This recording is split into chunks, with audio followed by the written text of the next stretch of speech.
Asiri ya tonu, ana hasashen akwai makircin Turawa a cikin kisan Idris Deby, shugaban kasar Chadi. Dan gidan Idris Deby din zai ci gaba da jagorancin kasar ta Chadi har tsawon wata 8. Mai saurare gyara zama domin jin cikakken wannan rahoto da muke dauke da shi a halin yanzu. Amma kafin nan, da Allah ku dangwala mana alamar subscribing, sannan ku danna kararrawa domin haka ne zai ringa baku damar samun labaranmu da bidiyoyinmu a koyaushe da zarar mun dora za mu sanar da ku. Ga cikakken rahoton.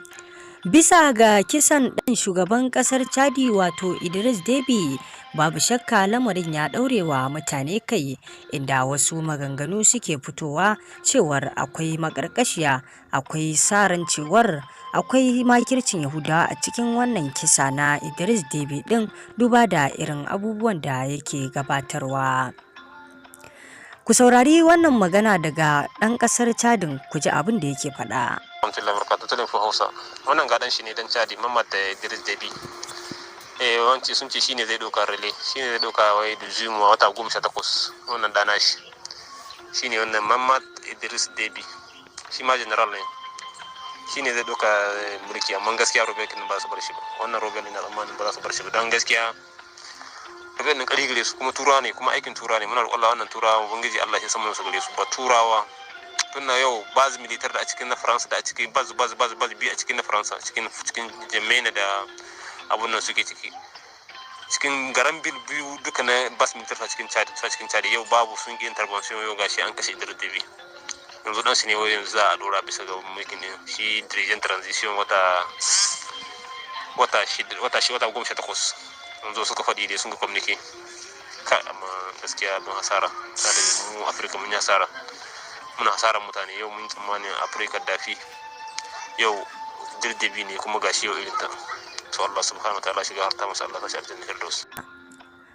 To kamar yadda kuka ji kenan, dan gidan Idris Deby zai jagoranci sabuwar majalisar mulkin sojojin Chadi, wato zai zama a mazaunin shugaban kasar Chadin na tsawon wata 8.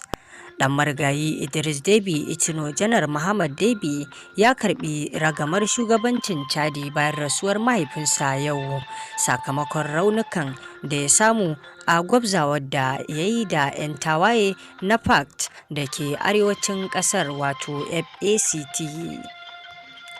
A kalaman kakakin sojin Janar Azan Barmado Arguna ta gidan rediyon kasar, ya ce Janar Muhammad Deby mai tauraro 4 zai ja ragamar shugabancin kasar ta Chadi.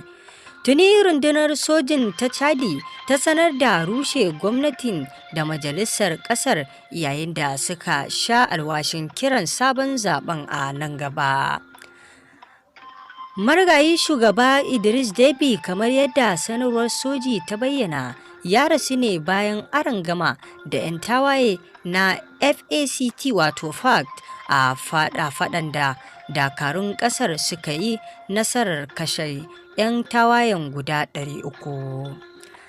Tun ƙarshen mako, yayin fafatawar, sanarwar 'yan tawayen ta FACT ta nuna cewa gumurzin ya kai ga jikkata Deby, wato shugaban ƙasar Idris Deby mai shekaru 68.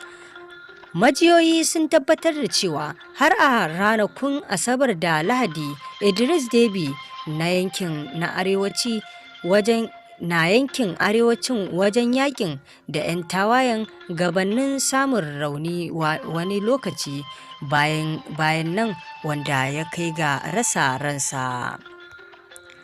Babu shakka wannan jagoranci da ɗan gidan Idris Deby zai yi, wato Muhammad, babu shakka zai karawa wasu ƙwarin gwiwa, duba da ɗane ga Idris Deby ɗin, wato shugaban ƙasar Chadin wanda aka kashe. Babu shakka wannan lamari dai ya ɗaurewa mutane kai. Mutuwar Idris Deby, shugaban ƙasar Chadi, babu shakka ta girgiza ƙasa baki ɗaya. Babu shakka dole za a yi tunanin cewar akwai wata maƙarƙashiya, domin kisan nan nasa akwai abu a ciki, duba da bullo wasu kansu 'yan tawayen. Masu sauraron mu, ku dangwala mana alamar subscribing, sannan ku danna ƙararrawa, domin haka ne zai ringa baku damar samun labaranmu da bidiyoyinmu a koyaushe da zarar mun dora za mu sanar da ku. Mun gode masu sauraron mu.